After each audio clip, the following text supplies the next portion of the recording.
आदर्श वीरांगना रानी लक्ष्मीबाई। पार्ट 6। भारतीय स्त्रियां जो अपने आप को असहाय कहकर प्रायः कर्मठता और कठिनाइयों के जीवन से विलग रहती हैं, रानी लक्ष्मीबाई के उदाहरण से बहुमूल्य प्रेरणा ले सकती हैं। उस युग में एक उच्च पदस्थ नारी का आदर्श भी यही था कि संघर्ष के अवसर पर अपनी मनोवृत्तियों को संयत रखकर पति को कर्तव्य पालन के लिए प्रोत्साहित करे और किसी प्रकार की स्वार्थ जनित निर्बलता प्रकट न करे। यद्यपि उस समय सती प्रथा कानूनन बंद कर दी गई थी, तो भी प्राचीन परंपरा की यह भावना अवश्य कुछ अंशों में शेष थी कि यदि कोई स्त्री पति का अंत हो जाने पर स्वयं भी प्राणोत्सर्ग कर देती है तो वह बड़े सम्मान की अधिकारिणी है। पर लक्ष्मीबाई ने अपने उदाहरण से सिद्ध किया कि पति के साथ जल मरने की अपेक्षा कहीं अधिक बड़ा और श्रेष्ठ आदर्श यह है कि स्त्री अपने पति के जीवन कार्य को स्थिर रखे और आगे बढ़ावे। उन्होंने पति की मृत्यु के बाद उनके वंश और राज्य को कायम रखने की पूरी चेष्टा ही नहीं की, वरन अवसर आने पर ऐसा महान कार्य कर दिखाया जिससे उसके पति गंगाधर राव और झांसी का नाम भी भारतीय इतिहास के पृष्ठों पर अस्थायी रूप से अंकित हो गया। झांसी का युद्ध। जैसा ऊपर बताया जा चुका है, झांसी का शासन भार रानी लक्ष्मीबाई ने विशेष परिस्थितियों में ही संभाला था और वह शांति स्थापना के बाद उसे अंग्रेज अधिकारियों के सुपुर्द करने को तैयार थी, क्योंकि उसे अच्छी तरह ज्ञात था कि भारत का बड़े से बड़ा राजा भी युद्ध में अंग्रेजी साम्राज्य के विरुद्ध अधिक समय तक नहीं टिक सकता। पर उस समय के उत्तेजनापूर्ण और अविश्वास के वातावरण में उसकी सद्भावनाएं कुछ भी काम नहीं आई और अंग्रेजों ने उसकी गिनती भी प्रधान विद्रोही नेताओं में कर ली। इसलिए जब आरंभिक पराजय के पश्चात अंग्रेज अधिकारियों के पैर कुछ संभले और इंग्लिस्तान से नई सेनाएं आ जाने से उन्होंने विद्रोह के सरदारों को एक एक करके कुचलना आरंभ किया, तो सर ह्यूरोज और सर रॉबर्ट हैमिल्टन के नेतृत्व में एक सुदृढ़ सेना महू इंदौर की छावनी में रवाना हुई और सीहोर, रोहतासगढ़, बरोदिया, सागर, सनोडा, गढ़ाकोड़ा, मदनपुर आदि स्थानों में विद्रोहियों को अधीन करती हुई 19 मार्च 1858 को झांसी से 14 मील के फासले पर चंचनपुर नामक स्थान में पहुंचकर उसने अपना कैंप लगाया। 20 मार्च को प्रातःकाल ही सर ह्यूरोज ने अपनी सेना सहित झांसी के समीप पहुंच गए।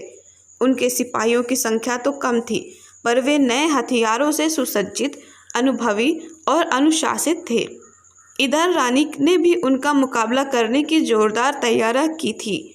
झांसी का किला एक छोटी पहाड़ी पर बना हुआ बहुत मजबूत था। उसकी पत्थर और चूने से बड़ी दीवारों की मोटाई 19 से 20 फुट तक थी। बीच बीच में तोपों के रखने के लिए बुर्ज बने हैं। गरगज नाम का बुर्ज सबसे बड़ा 20 गज लंबा और चौड़ा तथा 90 गज ऊंचा था। उसके चारों तरफ तोपें लगी हुई थीं, जिनमें कड़क बिजली, घनराज, भवानी शंकर, नालदार आदि नाम वाली कई तोप बहुत प्रसिद्ध थी। शहर के चारों ओर भी एक मजबूत परकोटा था, जिसमें 5 बड़े फाटक थे और स्थान स्थान पर बुर्ज भी थे जिन पर तोपें रखी थीं। जिस समय रानी और अंग्रेजों का युद्ध आरंभ हुआ, उस समय किले और नगर में कुल मिलाकर 11,000 सेना थी। इसमें अंग्रेजी फौजों के बागी सिपाही, नए भर्ती किए हुए जवान और पुराने नागा सैनिक सभी सम्मिलित थे। रानी ने दूरदर्शिता का परिचय देते हुए झांसी के आसपास के इलाके में ना तो अन्न का एक दाना और एक पत्ता रहने दिया था जिससे आक्रमणकारी सेना को सहायता मिल सके, पर ग्वालियर और ओरछा के राजाओं ने अंग्रेजी सेना के लिए रसद की पूरी व्यवस्था कर दी थी। झांसी का युद्ध 23 मार्च से आरंभ हुआ और 13 दिन तक अंग्रेजी सेना का डटकर रानी ने मुकाबला किया। जहां कालपी, कानपुर और ग्वालियर के प्रसिद्ध किले और विद्रोहियों के केंद्र अंग्रेजी सेना ने 5-5, 7-7 दिन में जीत लिए। वहां झांसी में अकेली रानी का इतने अधिक समय तक डटे रहना कम महत्व की बात नहीं थी। कारण यही था कि वह प्राणों की ममता त्याग कर निर्भयता से युद्ध कर रही थी। वह प्रत्येक महत्वपूर्ण स्थान पर स्वयं पहुंचकर युद्ध का संचालन करती थी और सिपाहियों को शाबाशी और प्रेरणा देकर उनके उत्साह को बढ़ाती रहती थी।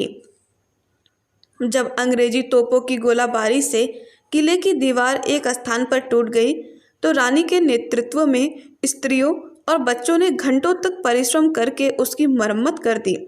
ये स्त्री बच्चे ही युद्ध स्थान पर तैनात सिपाहियों को भोजन सामग्री पहुंचाते थे।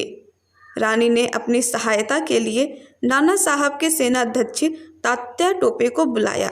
वह एक बड़ी सेना और 28 तोपों को लेकर लड़ने भी आए, पर अंग्रेजी तोपों और बंदूकों की अग्नि वर्षा के सामने उनकी सेना के पैर कुछ ही घंटों में उखड़ गए और अपने केंद्र स्थान कालपी को चले गए। झांसी वाले फिर भी अंग्रेजों का मुकाबला करते रहे। तारीख 1 अप्रैल से सर ह्योरोज ने अपना हमला तेज किया और दूसरी तारीख को किले की दीवार कई जगह से टूट गई। अब 3 तारीख को अंग्रेजी सेना ने किले पर अंतिम धावा बोला और टूटी हुई दीवार पर सीढ़ियां लगाकर चढ़ने का प्रयत्न किया। रानी की सेना ने भी प्राण पग से इनका विरोध किया और इस अवसर पर जैसा विकट संग्राम हुआ वह अपने ढंग का अद्भुत ही था। उसका वर्णन करते हुए अंग्रेजी सेना के एक अफसर डॉक्टर लो ने लिखा है, शत्रुओं की अग्नि की मार अत्यंत प्रबल हो गई। बंदूक की गड़गड़ाहट, तोपों की गरज, अग्निबाणों की सरसराहट और बड़े बड़े पत्थरों के गिरने की धमक, शैतानी चखों की खटखटाहट तथा बड़े भारी वृक्षों के नीचे लुढ़कने की ध्वनि से ऐसी प्रलय कांड की सी अवस्था उत्पन्न हो गई कि एक बार अंग्रेजी सेना के पैर उखड़ गए और वे पत्थरों के पीछे जा छिपे। कुछ देर बाद संभल कर वे फिर आगे बढ़े और प्राणों की ममता त्याग कर सीढ़ियों द्वारा किले के ऊपर पहुंचने का प्रयत्न करने लगे। इनमें से बहुतों के प्राण चले गए, कुछ गोली का शिकार हुए, कुछ ढकेल दिए गए और कुछ की गर्दन उड़ा दी गई। दोनों ओर से अनुपम वीरता, बलिदान और साहस के दृष्टांत देखने में आए। अंत में अंग्रेजी झंडा किले पर लगा दिया गया। तब अंग्रेजी सेना की एक टुकड़ी ने नगर स्थित राजमहल पर धावा बोला। सड़कों पर एक एक कदम पर युद्ध हुआ और अंग्रेजी सिपाहियों को जलते हुए मकानों के बीच से गुजरना पड़ा। महल के द्वार, चौक और प्रत्येक कमरे में उनका डटकर मुकाबला किया गया। जब तक महल के सब रक्षक न मारे गए तब तक अंग्रेज महल पर कब्जा न कर सके। फिर अस्तबल में भी भयंकर संग्राम हुआ जिसने रानी के 50 अंगरक्षकों ने वीरता पाई।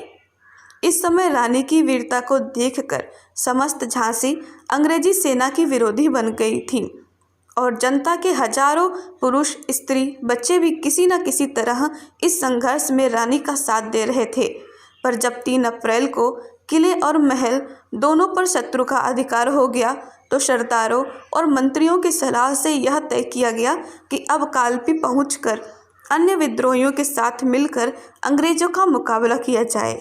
4 अप्रैल को 200 सिपाहियों के साथ लेकर रानी उत्तरी दरवाजे से बाहर निकली और कालपी की तरफ चल दी।